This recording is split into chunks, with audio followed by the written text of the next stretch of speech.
And they didn't move anything except some dots on some plots. But did they get it right? Are they reacting in the right way at the right time, or is it too much? Well, I think first, David, good to see you again.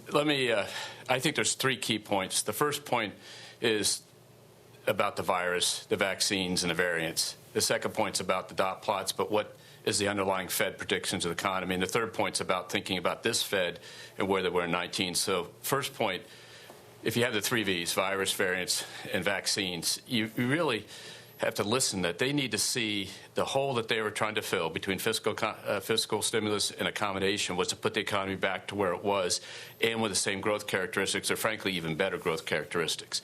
And if you look around the world, central banks are going to struggle as to when this virus is behind them, because at the end of the day is the determinant here. So if you think about India, think about what they went through over the last several weeks. Think about in the UK delaying the full reopening because of the variants. That's the variant question. You think about the U.S. vaccines through half the population, you can see us pretty open, and the question is, will the variants affect us? So pay attention to the vaccine path. The second question was the dots, as you said, dot plots, and there's great debate whether these add value at this point. When they're put in, they were put in for a different purpose. But leaving that debate aside, the question is the Fed's economic projections this year are 7%, next year in the mid-3s. The street actually is 7%, matches the Fed this year, but next year, Bank of America Securities and our team there, it's a great team, is at 5.